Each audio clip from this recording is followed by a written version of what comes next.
Welcome to the Kelly Cardenas podcast, where attitude is everything. I love technology because we ran the commercials, we ran the intro to the show, and guess what happened? Absolutely nothing. Everything with technology works until it doesn't.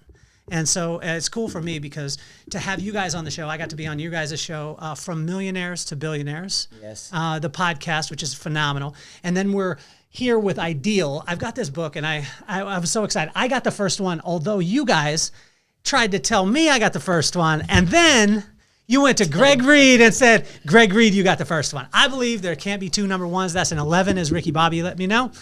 But it meant so much to me to be able to connect with you guys and to be able to see your focus. So, you know, it's very seldom that you find people that when you scratch the surface, then they're better than what they are from a distance. Mm-hmm. Generally from a distance, you see them, and then you come close, and you're like, okay, I start to see some cracks, chinks in the armor. Then I get even closer, and it's like, I wish I would have never got close, this close to somebody. But with both of you guys, it's been incredible because the closer and closer that I've got, I see you guys' heart. I see who you are. I see you guys' character and how you're able to not only impact each other, but also impacted so many amazing lives too. So now it's good because we're partnered with Secret Knock. You guys are doing the podcast there. So welcome to the show, Mr. Blake Hahn and Michael Law. Absolutely. Thank you for bringing us in, especially on a Sunday. Yes, sir. Thank you. Well, you guys have to be important because the Titans were playing today, and I said we went into overtime, and oh, it even went into overtime. I didn't know that. It went into overtime, and we lost. What was it? What was it by? It was by touchdown or field goal? 4. We lost by 4. So they scored a touchdown after we scored a field goal. So okay. Yeah. Alrighty. So two young guys. Why is this? Why is personal development so important to both of you guys? I'll start it off. I'll say, one, I didn't come from a background where I was ever exposed to personal development. So talk about poverty level, drugs, guns, violence is your surroundings, and you don't know better. You don't know anything ever exists. The only time I ever saw a Lamborghini was on, reality TV or something like that. And it's until you actually get exposed to it, did that change my life. And I was just like, wow, like this is out there. And just even breaking through the first year of reading a couple books. I didn't read a book my whole life till I was like 17. Yeah. So once that happened, I was like, this type of information really exists. Like this is really out there. And I believe where a lot of people grow up in poverty and a lot of people grow up not exposed to this information deserve to be exposed to, personal development, personal growth. How do you take it though when someone sees you? How old are you? I'm 25. At 25 years old, coaching people on habits, a lot of people would just say at 25 years old, I mean, you're still wet behind the ears. You know what I'm saying? Mm-hmm. Like, yeah, and right. The reason why I say that is because that's what a lot of people are going to see you on camera. They see you doing phenomenal things, connecting with amazing people. I know you. I know these things to be true. How have you been able to deal with that? So I'll tell you two things. I've always been the youngest in the room. Yeah. So I've always been until now. Now I'm no longer. I'm getting to that age to where it's like I'm mid-20s. So now you hanging out with the middle schoolers or what? No, but man, we live in. You talked about it. We're at tech, man. Yeah, a lot of I'm young people in tech. So yeah.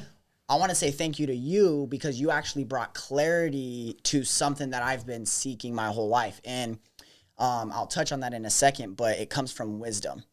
And I noticed inside of entrepreneurship, a real entrepreneur at heart or in your gut feeling, intuition, you should be seeking wisdom from someone that's been there and done that. And that's all I've done. That's why I've always been the youngest in the room, is because I'm like, man, these people have been there and they've done that. Let me learn from them.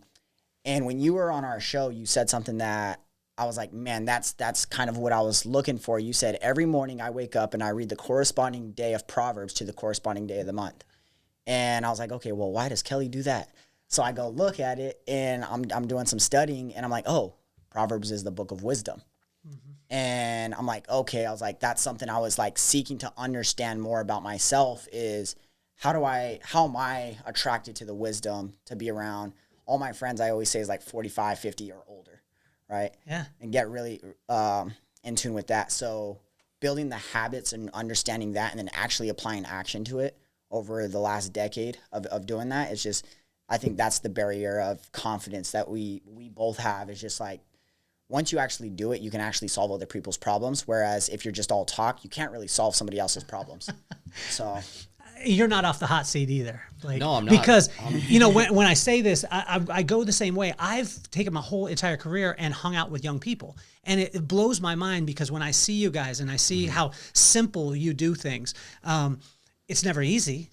But I remember asking a kid one time, I said, you know, what do you say about people that talk about your generation, that say you don't work hard and that you know, you don't have much grit to you? And he was like, no, it's not that we don't work hard. It's that we don't work dumb. And it was like a pin drop because I wanted to punch the kid in the face.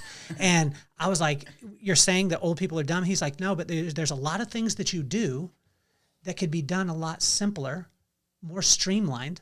So Blake, why is personal development so important to you? I would say I could even, the beginning where it hit, like where he came from, same thing. I mean, drugs, violence, being in the hood, growing up, within all that. But what really changed my life and got into personal development is I met a guy at the name of Alejandro Espinoza. When I got introduced to him, it was actually through my fiance, Victoria. She was working working with him at a dealership. I just lost my first company. I went into business with a friend, lost my first company. I was depressed. I was hiding out. I didn't want to get a job. I didn't want to leave my house. I didn't want to do anything. I was like scared. I didn't want the world to see me, I guess. Basically long story short, got connected with him, and he challenged me to write down my goals, and I've never written down my goals. So he gave me that and then gave me a book to read, which is called The Science of Getting Rich by Wallace D. Wattles. So he challenged me to not only write down my goals, but after I came back, he taught me the right way to write down my goals because I didn't know how to. So after I met with him, I was writing them the wrong way. So then he taught me the proper way, and then he challenged me to 90 days. And he said, if you miss one day, you have to start over from day one. So, and he's like, and if you lie to yourself, you're lying to yourself. It's hurting you. It's not hurting me. So if you miss, start from day one.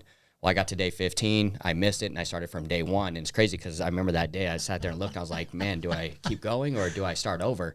And something in the discernment inside of me said that you need to start over, do the right thing. So I started over, and then from there I went on 6+ months and then never stopped writing my goals. But where that stemmed from is when I started writing out my goals and writing them down the right way and then putting in the action towards them and then getting myself in alignment with them, I started to achieve all my goals. So I'm like, man, it's kind of this easy. You read the books, you implement them, and then you write a clear roadmap for yourself and where you want to go. As long as you put in the action and the work and the grit towards them with real intentions, you get whatever you want. So then it made me want to dive even deeper. So I'm like, man, whatever I put down on this paper and write, and I tell myself this is who I am and who I'm going to become. This is a roadmap of my life. I'm going to have whatever it is. So I've been doing my goals for 10 years. That's just what stemmed me into it. And as I started digging deeper, got me more into personal development. How is it though? Because there's not a lot of kids. How old are you? I'm 30. At 30 years old, there's not a lot of 30-year-olds that are that focused. There's not a lot of 24-year-olds that are that focused.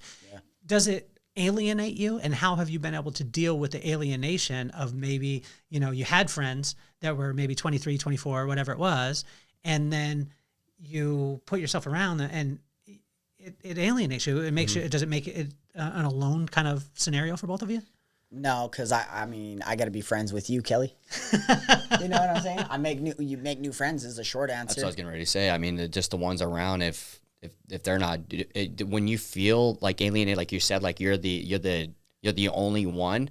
Well, the thing is, what it starts to do is it pushes you, but then it's like almost like Snoop Dogg's quote is, the gap can't be closed, you coming back down to their level. The gap has to be closed, them coming up to your level.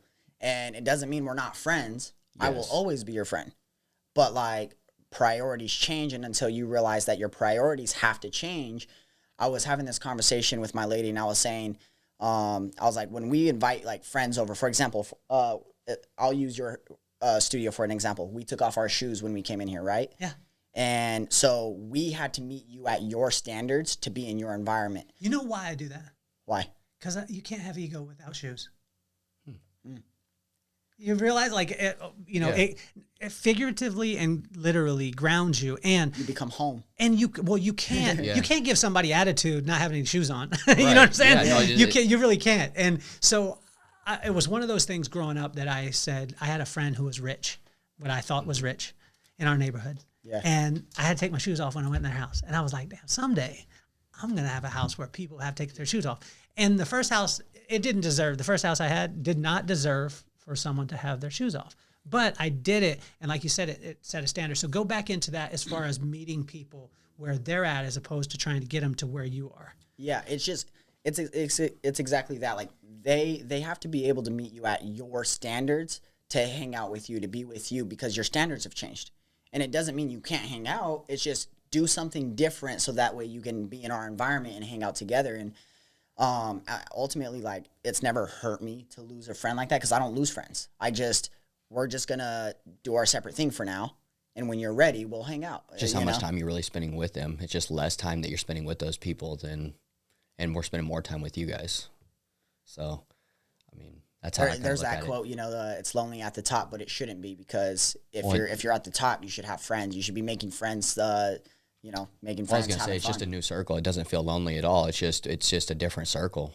Yeah. You know what I'm saying? And you could feel it, and it really is true. Like, I was just reading a statistic is, if you put yourself with someone that is a high performer, you're gonna perform 15% more better than you performed before. But if you put yourself with a low performer, someone that thinks very low of themselves, you're gonna think 30% less of yourself, and you're gonna perform 30% less than what you normally do. So when you're around the people that aren't doing what we're doing, you could feel that it's not really bringing you up or taking the next level, and the conversations are different. And when you're around the people that are doing what you're doing or have already done what you've done, it feels like it's dragging you and pulling you more up to the top, and then it's making you think bigger. It's making you want to do things on a different level. And then those people are not only that, they stretch you, they pull you, they're always like cheering you on. They want to see you win. They change your standards. They change your standards. And you could feel the difference within the two groups and the circles of people, which nothing wrong with either one of them. It's just, in my life and where I'm going, where should I prioritize my time with, and where should I be more at? I'd rather be here with 50%, 15% more growth and getting where I need to be than coming over here and then lowering my standards 30% lower just to be around that person more often and prioritizing my time. So what would you say to a kid that's, maybe they're, let's call it right out of high school, right? So they're right out of high school. We're kind of floundering at the time. Did you go to college? No, sir. Okay, did you go to college? For a couple months. I'm not judging. I didn't go. You got a bachelorette degree. I dropped out because I met him. Okay. And I didn't go either. So I'm not judging on this stuff at all. But there's a lot of kids who come out of high school and they kind of don't know. They just, they maybe have a cool friend. Like, you were very fortunate. You have a cool friend, or you see some stuff and you just kind of like, what would each one of you, if you had 45 seconds, right? 45 seconds with that kid, Michael, what are you going to tell him? I would definitely say, number one, the first rule is you got to surround yourself with the people that you really want to be around. Okay. The person, if you could say, I want to be known for this, and this, 3 words, at your funeral, what 3 words would that be? Find those people that you look up to that identify as those things and put yourself around them. So surround yourself with those people. Really, I would say just start there. Okay.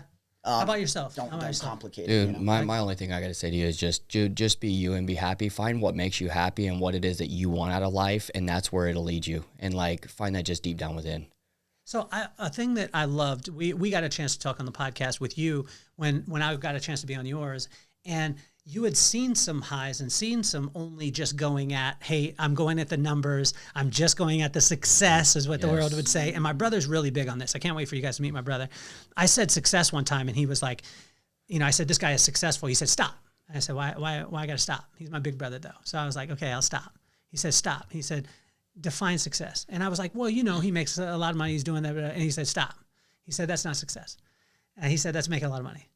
And you talk to me about this, because this was a big thing, because you've seen that chase. You've seen I'm going after the next thing, the next thing, the next thing, the next thing. And then you found yourself in a place where that wasn't fulfilling either.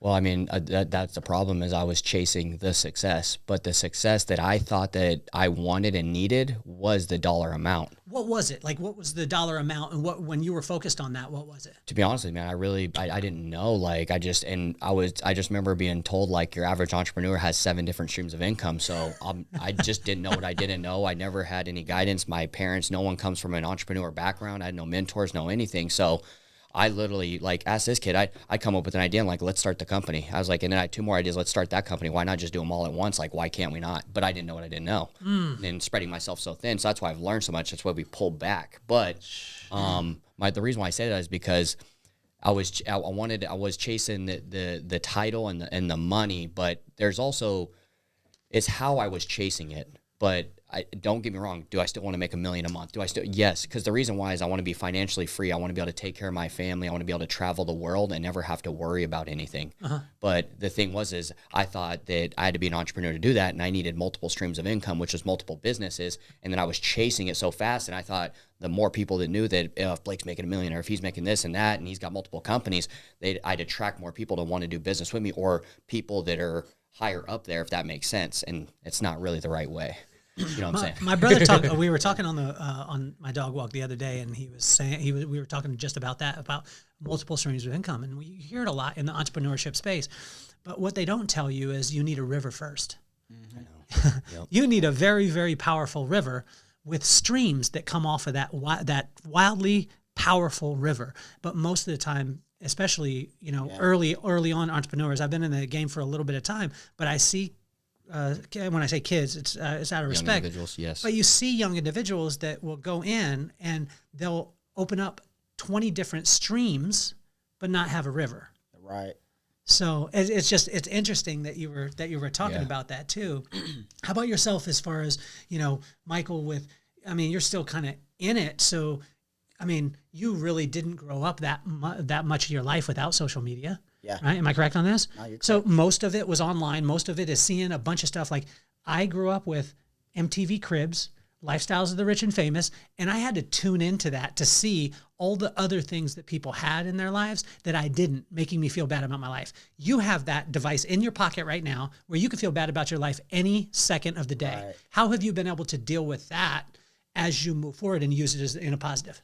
Yeah, starting out, touching back on it's the imagery. We all have that imagery of we want to have that same persona that we see online. At first, because we don't know better, we're not exposed. Like I said, we're not exposed to the type of information that we're supposed to be. But I think when you gain more clarity on who you are as a person, you start to care less about the imagery and start to care more about the impact. And when I started off being 17, 18, talking about social media, that was the first entrepreneurship thing I did, was social media management. I was like, okay, well, I know a lot of, rappers and artists. Let me social media manage for them, because it was the image. So I got invited to like a tour. I got invited to a club, or then I started doing things in the scene with all the cool people.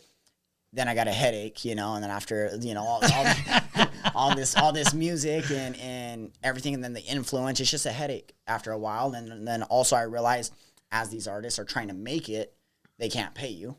So I was like, all right, well, this is not worth it. So I switched to B2B. So I started getting wiser, switching B2B. And then once I switched to B2B, then I started realizing, the image doesn't matter. I was going for material things, right? So my goals, I would write down my goals every day, and it had a lot of material stuff. And then somebody said that made an impact on me, is the material items that you want in life are a result of the real goals that you have. And so I took a clear look at my goals, and I was like, wow, okay. So I erased everything off of my material goals, and I started writing down impact goals. What do I really want to make an impact at in every area of my life, 3, 5, 50 years and all that? When I achieve all of these impact goals, it's inevitable. I can have any jet I want, any penthouse I want, any land I want, any car I want. So that started detaching me. I started being non-attached to material things. Now you'll see every single day, I only wear, this is my brand. My socks are my brand. Unless I have a friend that makes shoes, I wear, the shoes, but I only wear my stuff or friends' clothes. If Louis Vuitton ain't paying me, if Gucci's not paying me, if they're not my friends, then I don't wear their stuff. So now I've gotten into that mindset. I'm only going to wear and support my friends. I'm only going to, so that's the image now, is more of that direction, not necessarily, but you got to know who you are, and you got to be comfortable in your own skin. If you're not comfortable in your own skin, you're going to keep chasing that imagery. That's all online. So what about the argument, and you guys both can go at this, the people that sit down and say, all this online, it melts your brain. I've heard this forever. People say, oh, you're on the screens too much. I was on the screen with Nintendo. I was playing Nintendo Super Mario for 8 hours a day, trying to solve when I was hitting the little turtle against the wall before I got, so I got the unlimited amount of lives, and then I could play Mario.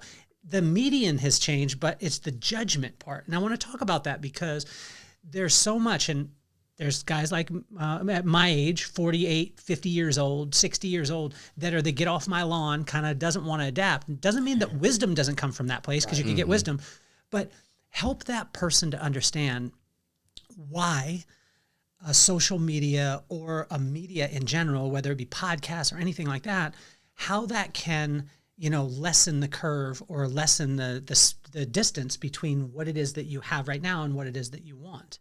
Can you guys talk on that?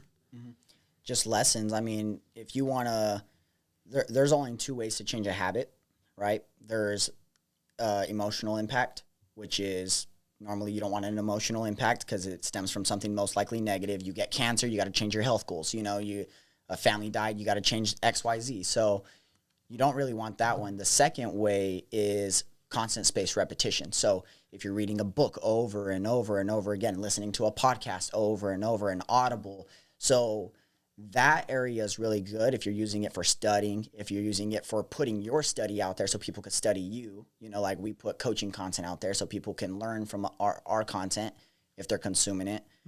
Getting away from the constant scrolling where it's nonsense is very important, but that's also a personal thing. And you got to identify that you don't want to really be scrolling and looking at funny memes all day and jokes all day. But if you could put your time and attention towards consuming stuff that's going to get you better, that's my perspective. As far as using it, my perspective, because I come from a editor background, I come from social media marketing background, I spent my whole life on screens. I'm excited for the day that I never have to touch a computer or a phone again. There we go. I'm like ready to, and I feel like that's coming right around the corner, in the next year or two, where I could just be like, all right, someone else take care of everything, but I don't want to touch a phone. I don't want to touch a screen. My eyes are dry. Like, I'm done. What do you find when you're seeing, hanging out with people that you guys, from, you say you're hanging out with Greg Reed just recently, right? So he's not in your generation. But you're gaining wisdom. What are the kind of some of the analog things that you're seeing that you're drawing from the wisdom? Because I think we can draw from you guys as far as, you grew up on social media, you grew up on a phone. You can, my dad wanted me to go and get some reel-to-reels from my uncle one time. And he's like, we need to really record them onto CDs. And I was like, why, Dad? And I said, give me your phone. And I downloaded Pandora really quick, and I turn on, classic rock. And he was like, where'd you get that, boy? I said, it's on your phone. He's like, how much did it cost, though? And I was like, it's free, Dad, and it's all the music you could ever want. So there's that side, but then there's the side of my pops taking me to the woodshed and saying, son, sit down. Read this book that has paper. Write out your thoughts longhand. And it slowed my mind. So I took from him where I showed him Pandora with all this music, and then he showed me write out your thoughts, and I had to go a little slower. What things are you guys gleaning and drawing that are more on the analog side that is kind of blowing your mind right now? Man, I mean, to be honest with you, it's just everything you guys both said. What's crazy is it's a little bit of both, because my dad's always talking about, man, this is the new age, and I got my baby now. She just turned 1, and he's like seeing the difference from when we are, and he's always making comments, man, like, well, it's not like it is today, back how it was back in the day. This is how we used to do it. It was playing, then it's this. But with everything from social media to everything, podcast, TV shows, whatever you want to call it, now two things to go on. One, I think it's speeding up the process, but depends on what you're utilizing it for. But it could speed up the process in learning, it could speed up the process in your business, and it could speed up the process in multiple areas of your life. But it depends on what you're using it for. Because I know people that use social media and it doesn't speed up anything, or they don't utilize anything. But then I know people that utilize social media, makes them millions of dollars, but then also they're utilizing being able to get all this content very fast and then taking and implementing it in their life. Because I mean, for you to hop on social media and go follow Greg Reed, Kelly Cardenas, James Dixon, like all these people across the whole world, and be able to get their nuggets within a second and then take them and implement them right away. Like, you know how many things that I scroll through and I learn something, I take that and implement it, and I've seen success, or I've gotten it. But just talking about the new age where we're going, it's speeding up to everything. But it depends on how and why you're using it. I kind of went blank on what I was going with the second part of it, but if that kind of makes sense. So absolutely, it's very. The second part is slowing down and writing stuff out. Boom, there you go. Now here's what I think with the where we're going in today's age. That's what's hard is no one can and no one wants to slow down anymore, and the teaching of that is going away. And because of the digital age, I think a lot of it's going away, and that's where we're bringing it back. Here is what I found for myself is meditating, slowing down, just interacting with people, and then just getting more in tune, especially writing, And reading, man, it's changed my entire life. And a lot of people, I think, are getting away from it in the generations to come. They don't want to write down their goals. They don't want to do those things because they have the phone and they can watch it now. Or they don't want to take what they need to from what they're getting free value from and actually implementing it to get them where they need to be or where they want to go. I got 2 practices for this. Yeah. Because and it stems from me being a digital guy. I spent most of my life, and still to this day, on the computer, right, working and getting laptop work done. One is with the Ideal app that's coming out, we will have a section in the app to type out your goals. But I will always be a believer in writing out your goals, right? Scripting out your goals, putting ink to paper and actually writing it down. I'll probably never use the goal section of the app, but I will always write down inside of the book physically. Now, journaling is very important. Like you said, it just slows you down. Now, reading, that is the second practice. But what I do is I like to read at night right before bed, either the last hour to 30 minutes before bed, because what it does is it readjusts your eyes, redilates your eyes to something soft, to something that you could focus on. It gets your screen time off, so that way you're not going to sleep. Because the biggest thing with this generation, and you may have experienced it yourself, but when you fall asleep to a screen, you're going to wake up with burning eyes, red eyes, and they're burning, and it's just hard to wake up, you know? And so they're dry and they're red. So a practice for that, and a good practice, by the way, is reading before bed, because you're going to actually go into a deep sleep. You're going to have better dreams because you're going to dream or implement something in your dream. Your subconscious is going to get to work while you're resting on whatever you just read, or maybe whatever your mindset and your focus is right before bed. But most importantly is you get to redilate your eyes to something soft, something physical with focus, and not so plasma blasted, you know, right on your eyes. So what are you guys doing? I mean, you guys are insanely focused guys. What do you guys do to laugh? What makes your belly laugh, and what gets you in that place? Because I think a lot of times people go one side or the other. I don't believe in balance. I've never believed in balance, meaning that I believe if you balance, you'll only get 50% in each one, and that's a fail in both. I believe that you have to compartmentalize. I mean, it's just as simple as just turning the bottle over. If I have that and I go 50% in my family and I go 50% in my work, I'll fail at both. But if I turn it over, and when I'm at work, I'm at work, and when I'm at family, I'm at family. How do you guys accomplish that and do that where you can focus and shut it off and just laugh? And when you're laughing, where does that come? Like, what makes you joyful? What makes you belly laugh right now? To go back to what you said, I mean, me and my lady, so this November just marked 11 years we've been together. We just had our first baby at 10 years. Congrats, so, by the way, yeah, thank you. Where I'm going with that is, now I was doing both. Like when I get home, I'd still be working. And when I'm at work, sometimes I'd be the other way too as well. But I would always bring work into my home, and I was always working. And then now I tried to make sure I did have my time, but I was bringing that a lot home. Now having a family, it's a lot more different. I could say, just as being a father, when I come home, I need to be home and I need to be present. I can't be working and trying to be home and be present with them. And my lady, I can just feel it, and she knows that I'm not. Like, for me, it's the balance on it is very hard. Like you said, it's more of when you're with family and where you're at, you gotta be there too. But if something comes up, if you need to handle it, you need to handle it for business side. But when you're doing business, you're doing business. Yeah. But to be honest with you, like the fulfillment and the joy of just helping people, changing people's lives, that's where I get my laughter from. And then my family, and just spending time with my family, being around, now seeing my daughter grow, obviously my son on his way here and everything. It's just all of that is what really just, it's a whole different aspect of life now, having your own kids and everything and being a father. And it's like now you're doing it for them, and then being able to enjoy them, watch them, grow with them, lead them, and then see as life goes on. You know what I'm saying? How about yourself, Michael? Yeah, I would say, here's the thing. I've been single for a long time. Okay. Now I have a lady. A long time. You're 24 years old, man. You've been single for like, I mean, how long you been able to date? Since you were like 13? So we got 11 years in, man. Making me. Yeah.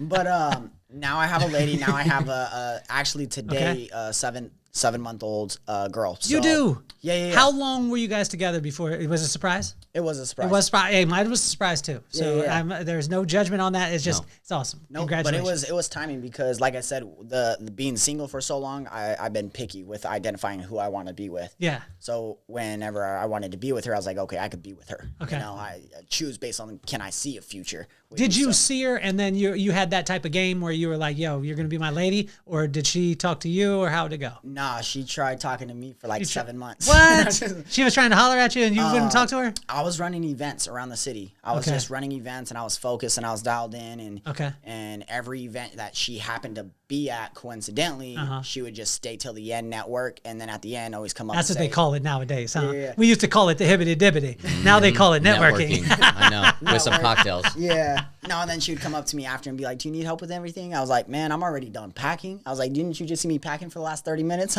But where'd you learn how to treat a woman? I mean, when you were talking about it earlier on and you were talking about your upbringing and things like that, where did you learn how to treat a woman, you know, and as you move forward, who do you look to be able to do that? To be honest, I would say 2 places. One, you got to identify who's in me. I like entrepreneurship. Okay. So who's an entrepreneur family that you can envision yourself. Who is that? And then 2, I would say Blake as well. Okay. Because Blake's been in a relationship ever since the day I've met him. Got it. And with the same person ever since I met him. It's awesome. So I would say that's a good image that I had the whole entire time. But what also about growing up? Now growing up, I was a terrible kid growing up. Okay. What kind of terrible kid? Like stealing stuff? To be honest, I was like in 3rd grade with. Why would you lie? You said to be honest. You don't need to tell me that. Yeah, I know you're an honest guy. Yeah. No, but it's just crazy because when you meet me now, a lot of people would be like, "Oh, that's not you," but then it's the opposite way around. If I go back to where I come from and I say this is me now, they're gonna be like, "Oh no, you're a liar." Okay. But so what kind of stuff were you? I mean, were you stealing stuff from the store? Or, what were you doing? I had guns when I was like in 3rd grade. 3rd grade, you had a gun. What kind of gun do you have in 3rd grade? Just a regular pistol. Just a regular? What regular pistol? What kind of pistol you have? I don't know what it was at that time. But 3rd grade, how old are you? 8 years old? I was about 8. What are you doing with a gun at 3rd grade? Took it. You know? Where'd you take it from? Either my dad or somebody at that time. Really? Yeah. What would you do? You carry it? You carry it on your hip? I got expelled from 3rd grade. You carried a gun to school in 3rd grade. Crazy, I know. I would say that was. Did you have it in your backpack? Yeah. Did you really think that you were going to flex on somebody? Yeah. You were one of them? I was one of them. Oh, man. That's why I was a troublemaker. Did you go flat bill? Did you have a flat bill? You sag your pants? I sagged my pants. How I didn't low? wear hats. Was it down below the booty? Nah, not really. No. It wasn't all the way below the booty? It was just kind of half booty? I was good. I was presentable. I was an athlete. Half booty? But outside you didn't answer the question. Nope. Just half booty or just sagging maybe over? half booty. Okay, because I've seen them where they're underneath the booty, and I don't know how. I can't do that. I don't see how they could keep their pants up. Yeah. I don't know. Bro, they walk like honestly, little I don't waddle. even think I would even do half booty. I had to keep my pants up. Okay, so did you have your hat low? Do you have a flat bill? I don't think I was a hat beanie. Kid. Beanie kid, yeah. Beanie kid, large shirt, like 6X. Baggy shirt. Yeah. 6X, cover that gun up in 3rd grade. True. 3rd grade. Yeah. That is some gangster stuff. How'd they catch you? Snitches, you know. Did they catch some stitches? Yeah. Yeah. No, I never saw him again because I got expelled and we moved. You got expelled from 3rd grade. Yeah. What do you do when you get expelled from 3rd grade? You celebrate because you don't have to go to school no more? Yeah. Did your parents whoop you? No. Did your mom whoop you? They were around. They weren't around. So Who raised you then? It was a little bit of everybody. Like who? So I would jump around either from couch to couch. Okay. Grandparents' house to friend's house. Did Grandpa whoop you? Yeah, we got some lessons from him. Yeah. So Was Grandma like real soft on you? You know what? That's when I moved in with my grandpa because I left third grade. For the gun? Yeah, I went from 8 years old to 10 years old with my grandpa. So I was living with him for 2 years. 8 years old to 10 years old. Yeah. Now, when he found out that you had a gun in 3rd grade, did he just... I don't think he found out. He didn't find out? How did you not get that information I was out? in a different city.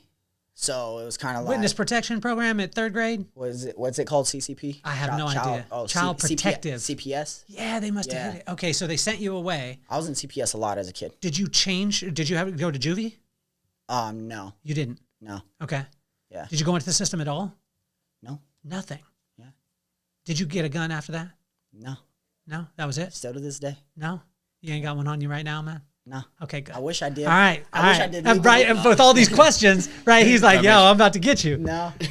But He's going to get you on the way out, Kelly. I know. that's where it all stems from. Well, it's amazing because most of the time, and the reason why I ask you about it is not in jest, it's because most of the time people don't understand, like when they see a kid who is as focused as you are, and I give you a hard time about being young, and I will for the rest of our lives, because you're going to be my friend for the rest of your life, for the rest of your life.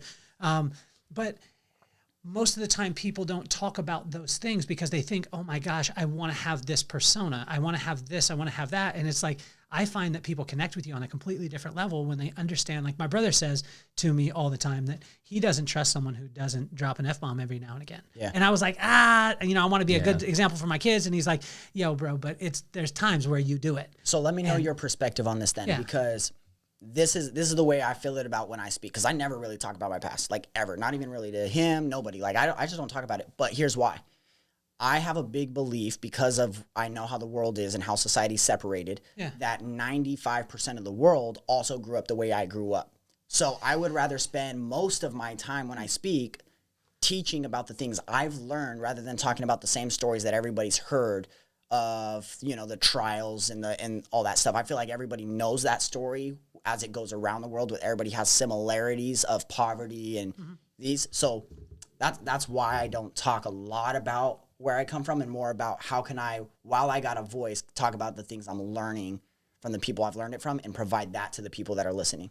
I think that I tell you, I want to speak some life to you, because I think that as people know that, I think of your business, it'll open up a different side of connection point, because it really helps people to see that, because really, I mean, you're like I'm saying this is going to be a bad one. You're going to not like this.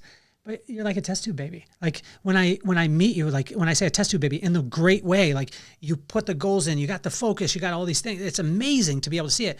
But then you add that and the grit and the reality of it.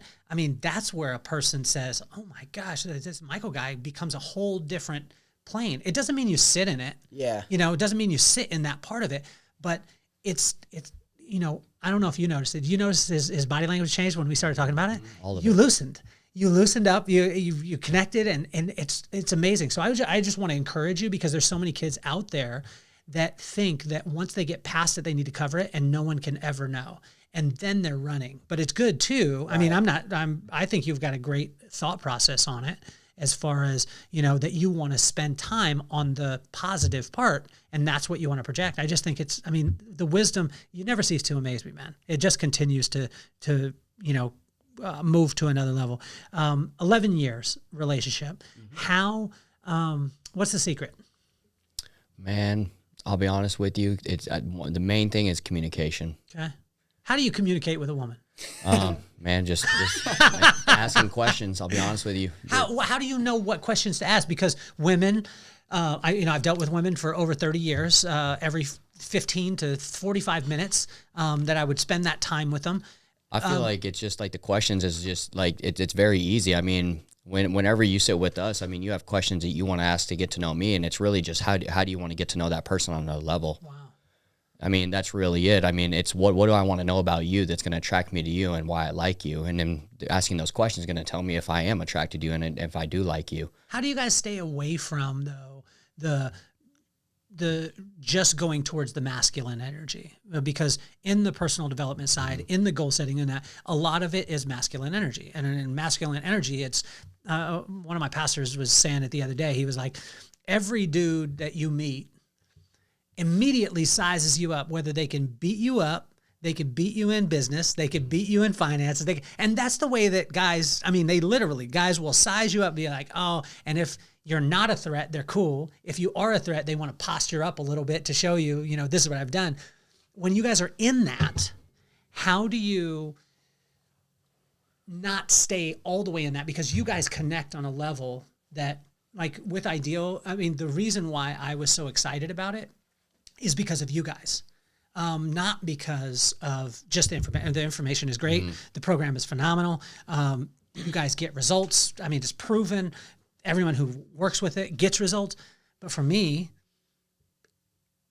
that's not the reason. For me, the reason is because when I connected with you guys, I was like, these guys kick ass. They're really, really cool guys. And you're not just on one side of it, because you do see the rah, rah, rah in your face, so strong, but you guys seem to like live in both worlds, that masculine and, you know, I'm not saying a feminine energy, but you guys connect with people from an emotional level too. How are you able to do that? Oh no, I'll be honest with you. Like even just the last 10 years in general, it's been very hard for me because I get that a lot, and I always talk to him. I vent to him a lot about it because it's weird. It's like I'll meet people and everything, and I get that from them. It's like they got to let me know, or it's like, hey man, and it's weird. I'll even have friends or people reach out to me, and they've never talked to me or anything, and they want to reach out to let me know that they've started a business, or that they're doing this, or that they're doing that, or they got to one up me, or they come around and they see how I move for a year, 6 months, or whatever, and then they pivot and go do it on their own, and they want to go do it on their own to like compete. And it's always been a question I always ask him all the time is like, man, like why? And I always ask him like, do I put something off that I'm making people feel that way towards me, or what is it? I really don't know. But my ultimate thing is like where I've been at is like I'm me. I know who I am, and I know where I'm going. I know what my calling is. I know what God has me here for. So I don't need to puff back, or I don't need to. It's like, it's almost like when you know what you know, like you don't kind of puff back or anything. It's like you kind of, I call it like a smile and wave and just relax and chill. And it sucks for them because it's like they just don't know what they don't know. And that means that they're not happy with their self. Because why would you have to prove it to me? Why do you have to let me know that you're starting a business, or you're doing this, or that you're winning? That tells me that you're insecure. Like, I don't need to tell anybody or anything about that. Like, and my results. No conversation past that point. Just, hey, I started a business, and this is how it's going. And then nothing after that. Showing up to my office out of nowhere just to let me know they're doing this. And it's like, I was like him, like, dude, like, what is it? Like, and it sucks. I've lost friends over it too. And I've showed them how to do things, or have a clear roadmap, or this and that and everything, or they see my ideas and my goals and everything. And the next thing you know, peace out, they go silent, and then they're doing their own thing. And then it's a lot of all my things like that. And I'm like, damn, bro, like, all right.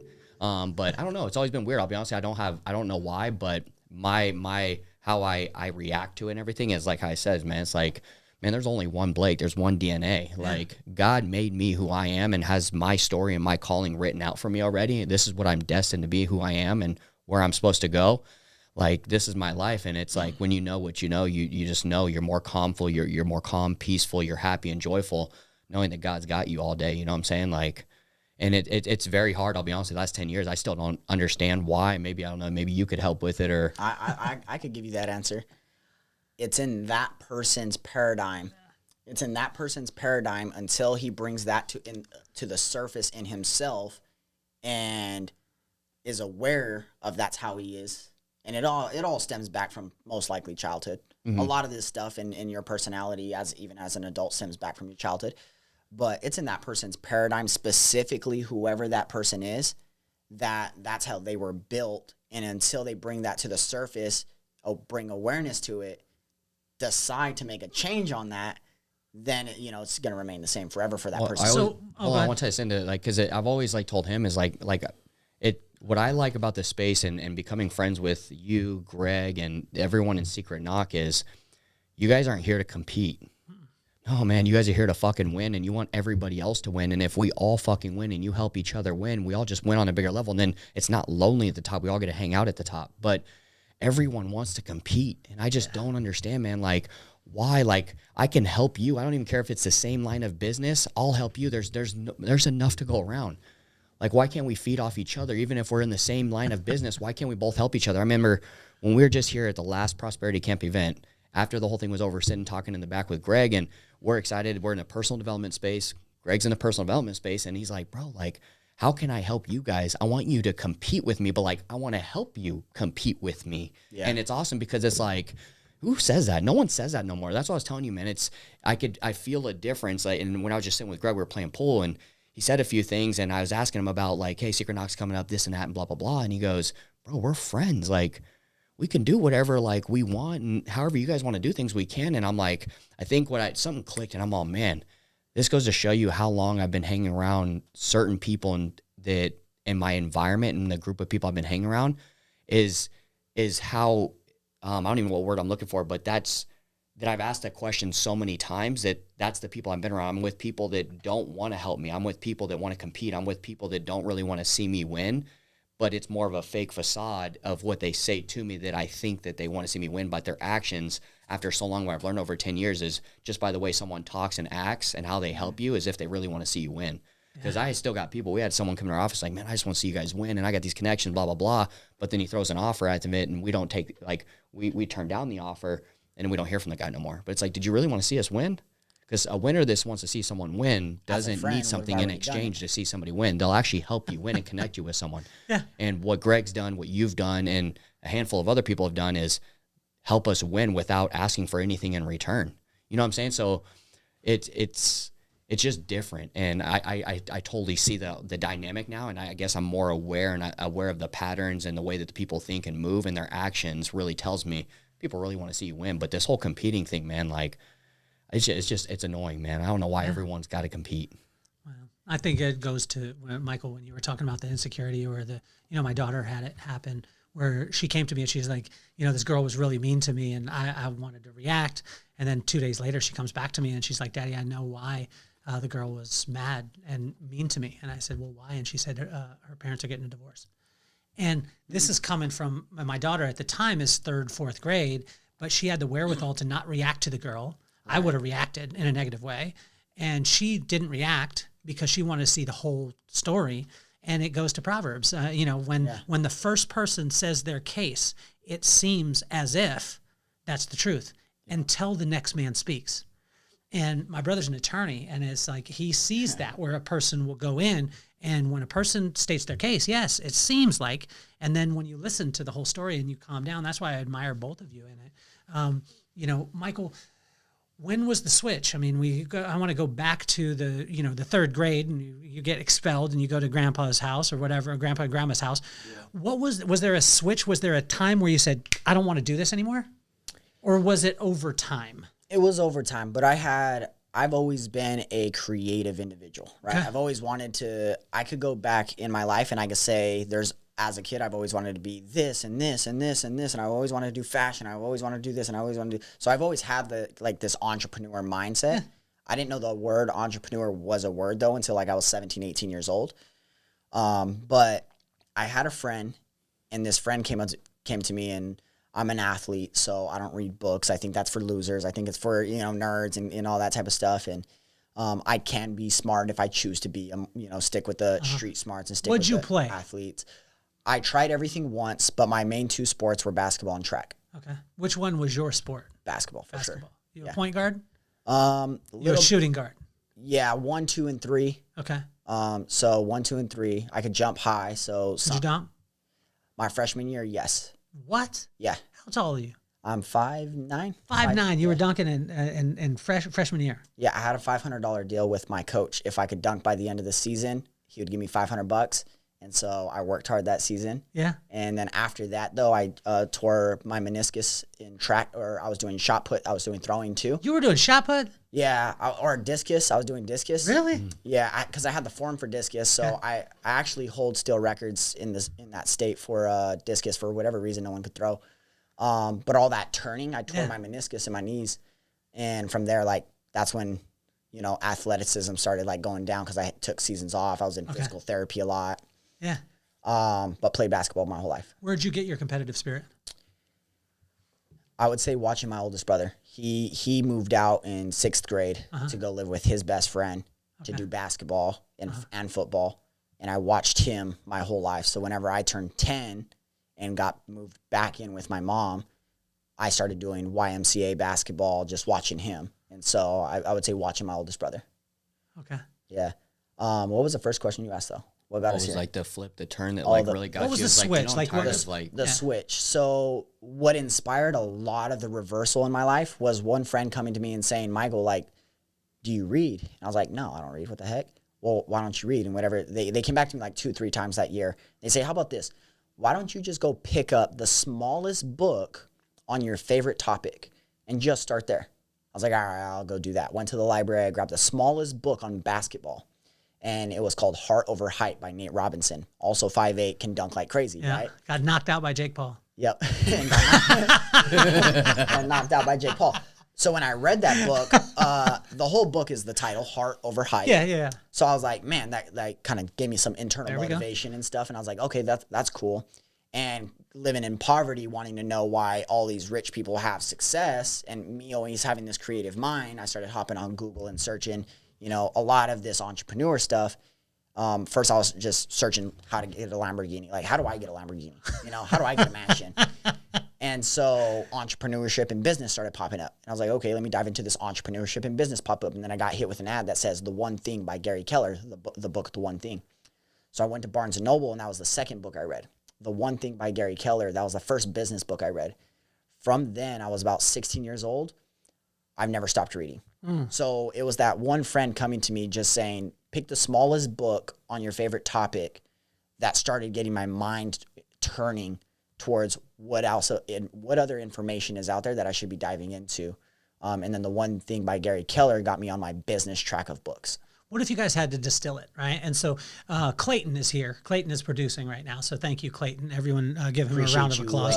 We love some Clayton Lindley. Everybody loves him on the scooters and off the scooters. We like him, especially with the flipping stuff. I was blown away.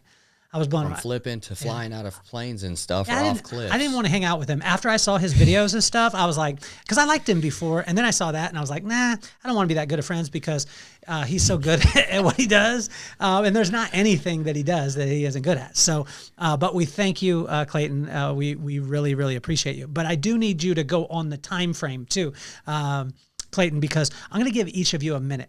And in that minute, what I want you to do is I want you to distill down the things that you've been able to get if you had a minute to be able to explain it, and then you expired, went to heaven. Hopefully we'll all go there. We can meet up, hang out. I might be on the outside for a little bit, and then I'll knock on the door, negotiate with them, and let me in. But if you had a minute with the most important people in your life, and once you were done, you were gone, and this is what they were left with. Let's put Michael on the clock first. Cool. Oh, you can either way. We can even look at it on the timer up there or whatever it is, because a lot of times people look at obviously actionable items, things like that. You look at ideal. When you talked about reading the corresponding proverb, corresponding day, it's amazing because you gain wisdom, which is the fear of God, right? The fear or respect of God. If you gain wisdom, then you move on to knowledge, because wisdom is the right use of knowledge. There's no reason to get knowledge unless you get wisdom, right? So you get wisdom first, so right use of knowledge, then you get knowledge, then you get insight, then you get discretion, and then you get discipline, and then you get strength. And that strength will take you right back to wisdom, right? And so if it runs in that line, for me, it would literally be a circle, and then I engage myself against those things throughout my life. Through the things that you've learned, Michael, are you ready? You got a minute. So when are we ready? Clayton, call it. All right. We'll start it at 25. 25, we're ready? 3, 2, 1. Go, Michael. Absolutely. So I would start off by saying, take a step back and actually take the time to say, what do I want in life? And you can do this all the time, actually. I recommend doing it every quarter, because you're going to be at a different stage of your life every 90 days. And just sit back and say, what do I want out of life? And put some deep thought, journal it out, right? Now, after you identify what you want out of life, go seek the wisdom. Greg Reed says, seek counsel, not opinions. I would find out and not be afraid. A lot of people will fear, well, I can't go talk to that person. They're too successful. And so I encourage people to say, no, go reach out to the too successful person that has what you want, has done there and been there and done that, and see what they have to say.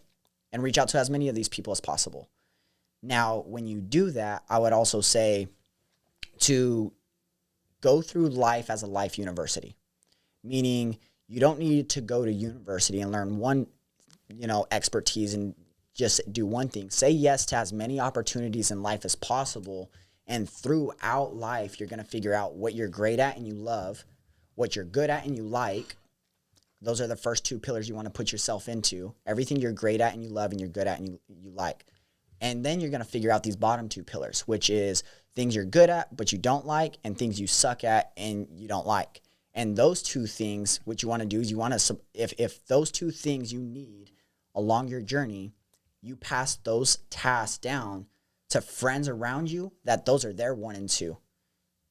And you keep yourself in your 1 and 2, which is things that you're great at and you love. But the only way to identify what you're great at and you love is to say yes to as many opportunities as possible. hopefully correct opportunities. Nope, you're good. And then seek the counsel around that and just continue life, enjoying, having fun and making friends. It's amazing because when we have these kind of discussions, you take 2 minutes, right? So we talked about a minute, but even in 2 minutes, even in that 2 minutes, imagine, when we're sitting here listening, Blake, you take those 2 minutes, those 2 minutes are absolute gold. But most of the time, and I want to congratulate you on this, at 24 years old, to have the type of wisdom that you have, to have the resilience that you have, I mean, it's uncanny, man. It's not normal. And I want to congratulate you on that. And I want to speak life into you because it's something that is not normal at all. Although it's normal to you, it's so abnormal. But it needs to be celebrated at the highest level. So, Blake, you're on the clock. We got it, Clayton? Okay, he's going to set a timer, so he's going to buzz you at the end. I need it. Burn. We'll have the buzzer that goes to it. See, now, if I had a timer again, I could take what I have and put it into 1 minute. There we go. And distilling down and. But yeah, take your 2 minutes. But imagine that. Like, imagine if you could say, like, I don't need that. Well, people have got on me before because they've been like, as far as podcasts, they're like, you have to have it at a specific place. What I found though was that I had an experience with my dad where he lived in India, and he had tapes that he sent to me, and they would speak in Hindi, and then they would translate it in English.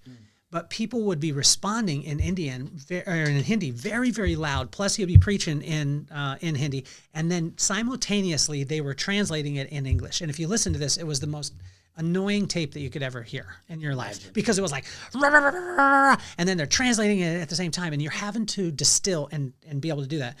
But I find that wisdom is like that, meaning that if you have to be able to take the time. And you have to be able to filter at times because it's not always going to come, in the 3 minutes skit, right? It's going to come 25 minutes of some fill. There's going to be 1 minute of gold. Then there's going to be 25 minutes of whatever it is. But most people can't make it past the 25 minutes to connect, to be able to get the one piece. They just want to go to the one piece. Right. Does that make sense? Mm-hmm. And can you imagine, say like with our podcast, I mean, today we've been on for 57 minutes. It doesn't feel like that. Right. No, but imagine the person that said, I'm going to tune out at minute 15. And then they missed Michael's 2 minutes of absolute gold. Yep. Does that make sense? Yes, sir. So you're on the clock there. Like mine is just submit yourself to God. You need to serve people and love people. And if your vertical relationship with God is taken care of, all your relationships and everywhere around you will be taken care of horizontally. Wow. That's all I got to say, man. Who is God to you? Who is God to me? Yeah. I mean, God's my leader. God's like, he's got me. I mean, he's my father. I mean, that's who he is to me. Yeah. You know what I'm saying? And I think that's really what a lot of people are missing in their lives. If you serve people and love people, and know that God's got you, and you lean in and believe that he's going to take care of you, like everything else is taken, like you don't have to worry about anything. Mm-hmm. Who's God to you? Dang, man, you said leader. That's a good one. I would say God is everything. God is everything. And what I mean by that, when you go through what you did early on, right, that can cause you to question. Like, I mean, when you're going through CPC and you're going through these challenges and you're here and there, there's gotta, I mean, that's how did you reconcile that? And because a lot of people, because of their circumstance, they don't want to believe in God. Yeah. Because they're like, well, if there was a God, why would he let this stuff happen to me? Yeah. I can't explain that. But how did you get through it? Sorry, could I step in real quick? No. My only thing is, and a lot of people, and here's where I think that there's a fine line between that. It's either you're spiritually alive or you're spiritually dead. And here's the problem is the people that are spiritually dead are the ones that are saying, why is God doing this to me? And God's not doing that to him or doing that to you. You're not spiritually alive and in alignment with God, and you don't have a relationship. So what you're getting is what you're getting of your choices that you're making, but you can't blame that on God. So when you're spiritually in alignment and you have a relationship with him vertically, like everything that you go through in your life moving forward, and if you're spiritually alive and you know who he is, then now you understand why you're going through what you're going through, the journey, the life lessons, not why did this happen to me? Why did you do this to me? No. When you understand it, when you have that relationship, you just now know that the journey that you're going on is exactly what it needs to be, and that's where you're supposed to go. But the thing is most people, it's sad because, man, there's a whole different, I could tell you, from being spiritually dead to spiritually alive and having a relationship with God, there's a whole nother life, and that people just don't know. And that life is so much greater than any life I think that's out there on planet Earth. It's greater than the materialistic things. It's greater than anything and everything. And that's why I go to is just, man, serve people and love people. Wow. And that is what I truly think is better than materialistic things.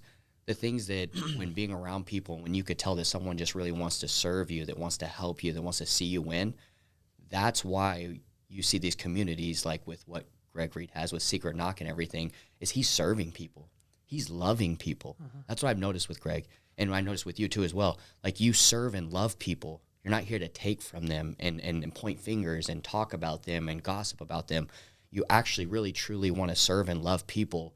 And that's what God ultimately did. I mean, you saw what he did with his disciples in 3.5 years. Yeah. And now look what that set on to do. You know what I'm saying? Yeah. I want to congratulate you too. And it's not like I see the impact.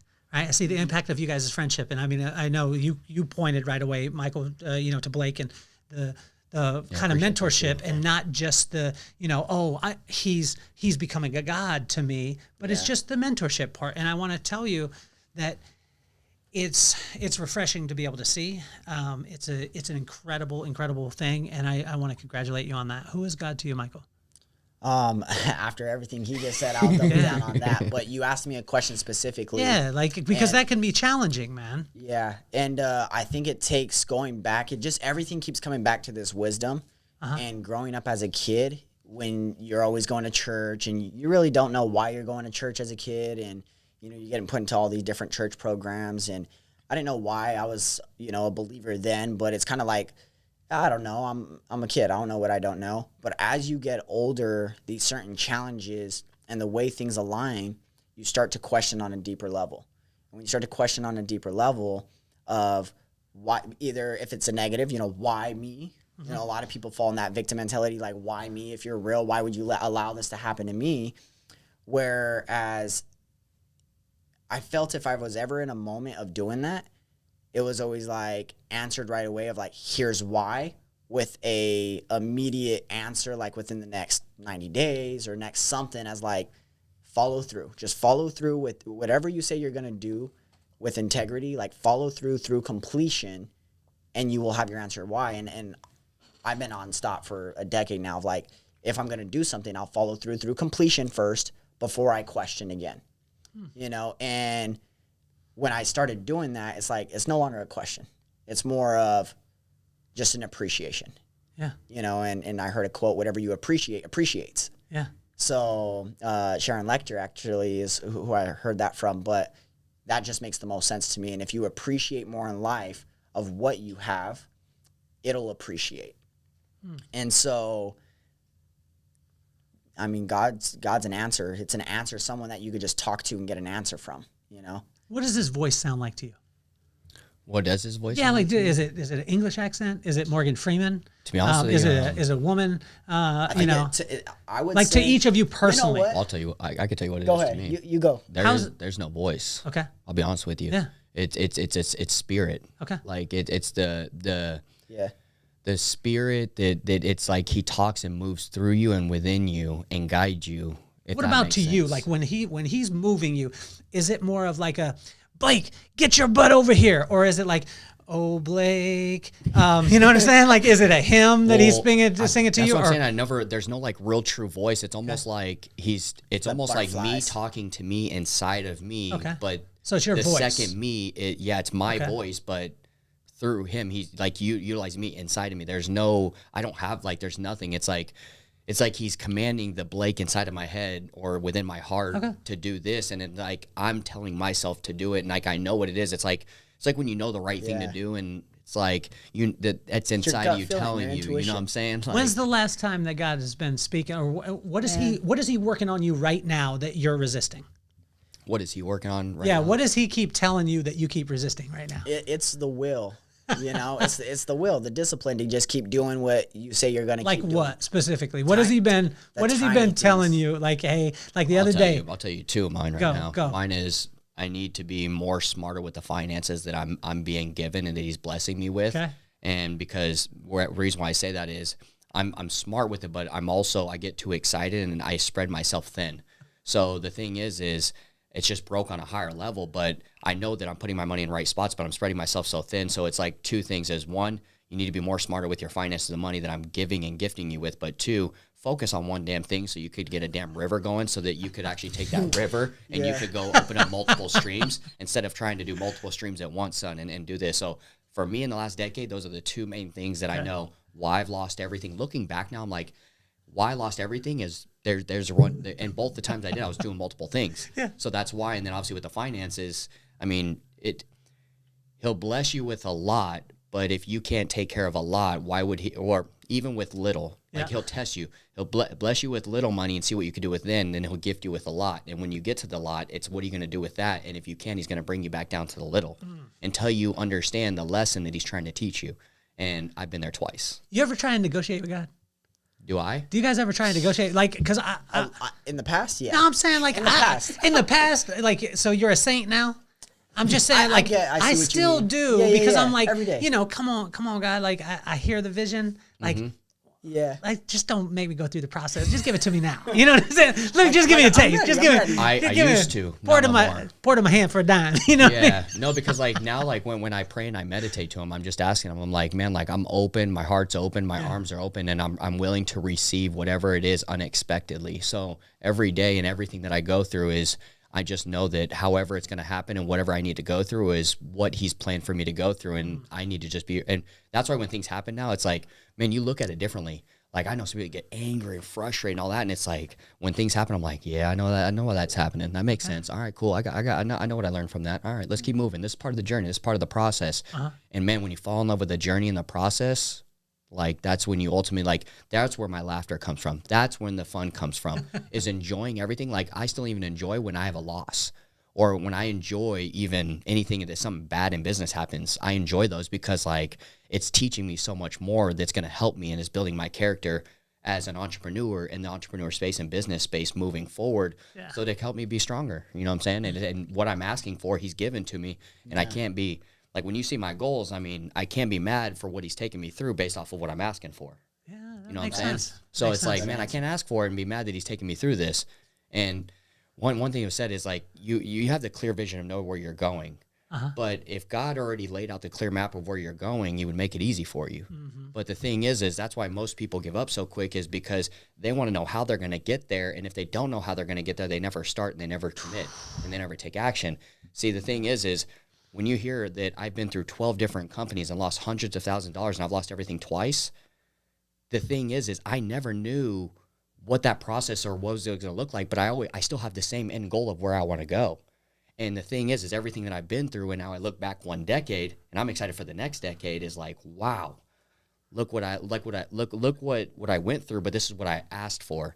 And it's like, now you have to understand. And then he'll keep taking you through the same things again and again and again if you don't learn the lesson from it the first time. I can tell you that. What are you battling with him with right now? What's he telling you to do that you keep being like, you know, God, I got this one. You know what I'm saying? I would say it's my fitness. Okay. Yeah.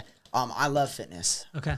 But to an extent. You'd be in there, son. To an extent. You know? Okay. We're talking to the Hulk over here. I know. Yeah. So he keeps drinking protein behind the scenes is what it is. He's about to do some burpees. Yeah. I always say, I'm like, man, I'm the healthiest person in the world. That's my affirmation. I'm the healthiest person on earth. I'm the healthiest person on earth. He does. So, I can double down. Everywhere in life, I'm slowly making habits, habitual things, the way I eat, the way I sleep. Okay, but I didn't ask that. I asked, what are you struggling with? What is God telling you to do? And Michael is being like, I'm a bonehead right now, and I ain't trying to do it. No, it's fitness. It's fitness. Like what? Just in your fitness? Actually getting in there in the like gym and lifting weights. Like lifting weights. So lifting when weights. was it? This morning? Did he tell you get up? Because the other Every day, morning, yeah. the other day, God told me at night, he was like, you need to ride your bike in the morning. I was like, yes.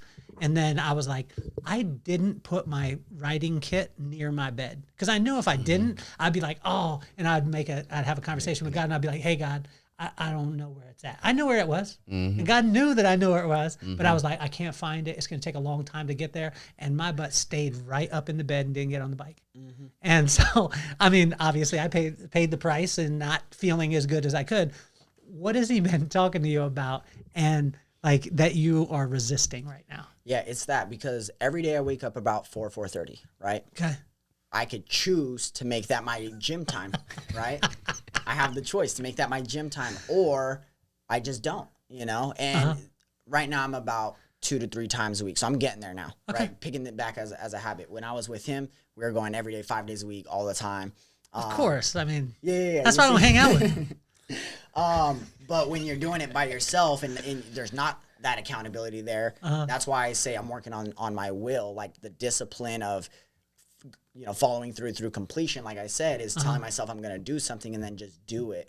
And so the gym and my fitness, I believe a lot of your whole entire life situation will change based on your fitness, because when you feel healthy, everything about you changes. Your confidence, your everything, your health, and just your presence. And then everywhere else starts to change based on that discipline, because when you build the discipline, you build confidence because you know you're telling yourself you're going to follow through with your word. Yeah. And so I do that a lot of places, but sometimes I'm doing it so much for external people or external situations, but not for my own self sometimes. So it's not like I'm like, man, I should give myself 45 minutes, you know? And sometimes I struggle with giving myself my time when it's to go take care of my health, you know? So that's one. That's a big one. Our men's group that we have a men's group every Tuesday from 7:30 to 8:30. If you are listening out there, it's completely open. It's here in Carlsbad. It's phenomenal. It's, I mean, life-changing. The guys in the group are phenomenal. We get to spend time. It's not about what any of them do. It's just we work on our hearts, our spirits. We want to be phenomenal husbands, great dads, and great fathers. Or what is it? Husbands or men? Men first, husbands second, fathers third. But in that, we do a thing called Speaking Life. And I'm going to ask you guys to do this, and I'm going to participate in it. What Speaking Life is you say the person's name, and then you say something specific that inspires you about them. A lot of times it's something that they maybe don't know or you don't say enough, or sometimes that you assume that they know. So I'm going to have you guys do it to each other, because you guys spend a lot of time together, but a lot of times as men, we don't hear the great things that we're doing. We sometimes will hear the things that maybe we aren't doing that great because we have to communicate through those things. But Michael, if you want to start off and you want to speak life into Blake, and so you use his name and then something specific that absolutely inspires you about him. Yes, and this actually brings up another point of maybe something I'm working on too. So Blake, something that inspires me a lot is your discipline and accountability towards the people you love and the people that you want to see get better. I would say something that inspires me about you is Got to use his name. I know, Michael. Something that inspires me about you is the way that the way that you can focus and the way that you dial in and the way that you can take knowledge and be able to regurgitate it and then keep it in and then help people with it inspires me, and the way you hold it in and how you educate and talk. How can people get a hold of the ideal? The ideal, whether it be the book, I know the app is coming, but getting to spend time with you guys is literally life changing. It really is. I mean, I know that you guys are out in in Arizona in the Phoenix area. Am I correct? So you're out there and you guys run events. Do you guys still do the events? Every first Thursday. First Thursday of the month. If you get a chance to be able to go and spend time with these two individuals, unbelievable. But then talk to us about that and talk to us about Ideal too, as far as how they can get this book. This book is life changing. If you do it, it's like push-ups, right? It's like push-ups. They'll work. Yeah. If you so do first, it. we like to say is just want you to know that if you get this book and you go through our program, there's no guaranteed results, because you have to do the work and you have to put it in. I'll be honest with you, you could buy this book, you could utilize it, but it doesn't mean that it's just going to gift you everything. You're going to see results and it's going to make you who you think you're going to become. So you could find the book at idealu.io. Also, we have a program that's coincided with it. It's called Master Your Habits, Master Your Life. It's a 90-day, 12-week program as well. So you have the book, then you have the program, and then the app is coming out, which will be releasing in first quarter of the new year. Well, we'll have all the app in the bio and everything. We'll have all the contact information in the bio and for them to be able to do it. And I think that that's massive, because I remember watching a infomercial one time, and I was so excited, and they were talking about, it was like abs in, I think, 9 minutes a day or something like that. And I was so excited. They said, all you have to buy is these 2 DVDs. And I got to the end after 2 hours of watching this infomercial, and I was in, because I had never had abs in my life. And I got done, and they were saying the only way it won't work is if you don't do it. And I was like, you liars, you made me listen to 2 hours of this thing. I was in, and then you said I have to do it. You lied. You said if I just got the DVDs, I just wanted the damn DVDs. If you get the book and it sits on your shelf, it gets dust on it, it ain't going to do nothing.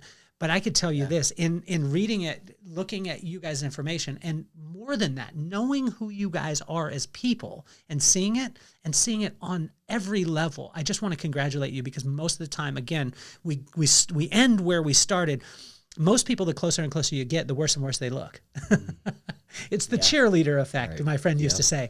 When you see 10 women from a distance, all of like the cheerleader effect, they're all kind of okay from a distance. Then you get up close, and it's like none of them are great.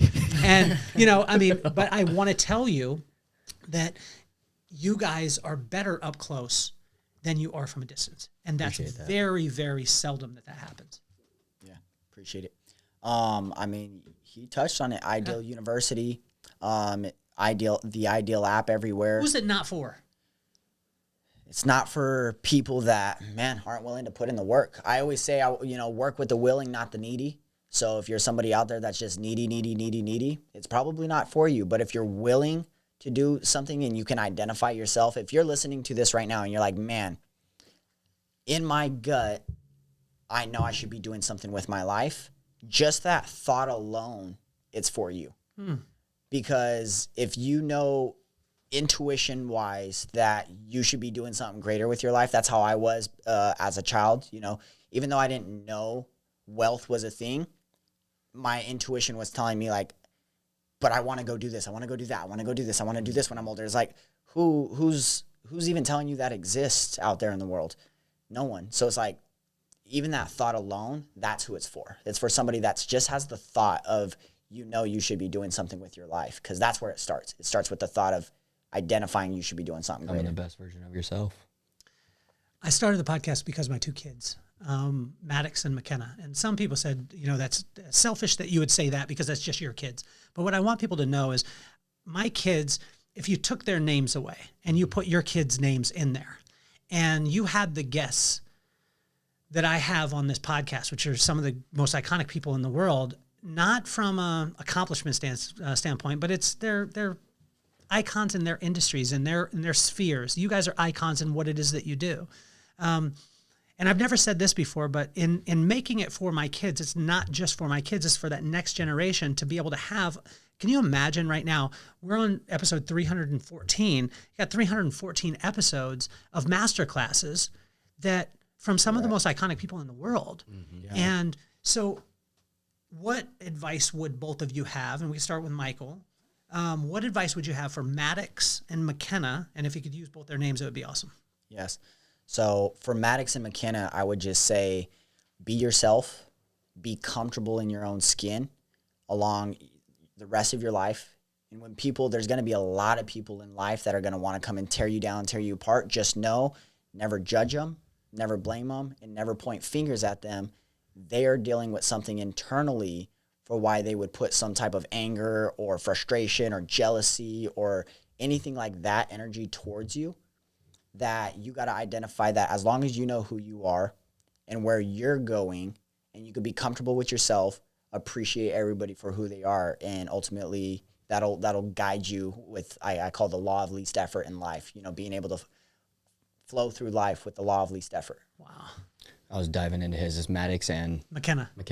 For Maddox and McKenna, my advice to you guys is, man, just love everyone, serve everyone, make a friend, and be happy, and just do what it is that makes you happy. both of you guys have been better than advertised. It's cool because we're going to be friends for the rest of our lives. And so we're going to have more and more time doing this, having fun, having you guys on the podcast, not only talking about Ideal, but, bringing people in. I think one of the next episodes, what I'd love to be able to do with both of you is I want to get someone who's gone through the program. And for us to be able to sit and not only have you guys that are the founders of this Ideal and be able to have that person that maybe has just started off on the journey, and then have someone in the middle of the journey, and then have someone who's now mentoring someone who is just starting on the journey. Does that make sense? Yes. Yeah, And, I just think it would be a lot of fun that way Yeah. to be able to connect. For all of you guys out there listening, I want to thank every single one of you for rocking with the podcast since we began. We've got the Vibe Room coming because everyone wants to meet you guys. When you're on the show, everyone's like, oh my gosh, can I meet Blake? Can I meet Michael? Can I meet Clayton? Now you have the opportunity to. And we created the Vibe Room as a live version of the podcast. And, it's been incredible. We've got it on December 29th. Hopefully, I told Clayton that you guys are coming, but I don't know if you're going to be able to because family and all that stuff. But we got that December 29th in Salt Lake City. And then we've got probably 4 or 5 of them next year that we're going to be doing in Salt Lake City also. But it's just for me, it's a huge thank you that every person that's been listening, been watching, and been sharing the podcast and helping us to get under the top 1% globally, which has been phenomenal. So you guys have been, again, better than advertised. We're going to have all the links in the bios. I'm proud to be you guys' friends. And my hat's off to both of you. Right back at you, brother. Right on. If my son comes early and everything, I'll be there. If not, he's due Christmas Day right now, so I might not be there. No, you need to stay with the family. You need to stay with the family as much as possible. And you got a 7-month-old, am I correct? Today. Oh, wow. Yeah. Okay, so you need to stay at home too. I'm going after Clayton though. He ain't gonna be able to get. Him off the hook. Yeah, he ain't getting off the hook. Clayton is producing right now, and on the bottom right hand side, you'll see a little thing there. And I want to thank both of you, and you're officially off the hot seat. Thank you.